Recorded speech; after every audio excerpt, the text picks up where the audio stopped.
में जब लोग जा रहे हैं उधर क्या करते हैं? अस्सलामु अलैकुम दोस्तों, जैसा कि आप जानते हैं अफ़गानिस्तान के वज़ीर ख़ारिजा अमीर ख़ान मुत्तक़ी साहिब दामत बरकातुहुम इस वक्त हिंदुस्तान के 6 रोज़ा दौरे पर हैं और कल इंशाअल्लाह दारुल उलूम देवबंद का भी दौरा करेंगे। इसकी खबरें सोशल मीडिया पर खूब चल रही हैं और बहुत सारे लोग ये सवाल उठा रहे हैं कि आखिर वज़ीर ख़ारिजा क्यों दारुल उलूम देवबंद जाना चाहते हैं। इसी के जवाब में हज़रत मौलाना मुत्तक़ी साहिब दामत बरकातुहुम ने खुद इसका जवाब दिया है। आप समाअत फरमाएं। अगर आपको ये वीडियो अच्छी लगी है तो वीडियो को लाइक करें और इस वीडियो को ज़्यादा से ज़्यादा शेयर करें। देखिए ये वीडियो आपके स्क्रीन पर है। देवबंद में जब लोग जा रहे हैं उधर क्या करता है?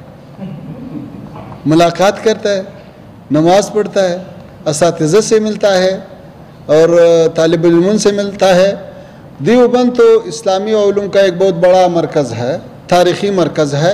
देवबंद का अकाबरीन उलमा और अफ़गानिस्तान के उलमा के दरमियान बहुत देरीना ताल्लुक़ात है और यही मसलक वाले लोग उलमा अफ़गानिस्तान में भी है और देवबंद को हम एक इल्मी और एक रूहानी मरकज़ समझता है।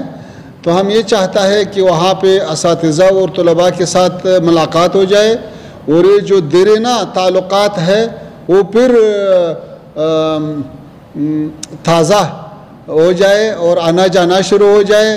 जैसा हमारे तलबा यहाँ पे इंजीनियरिंग के लिए आता है, साइंस के लिए आता है और उलूम के लिए आता है, ऐसे दीनी उलूम के लिए भी आता है। तो इस सिलसिले में इंशाल्लाह कल देवबंद जाना है।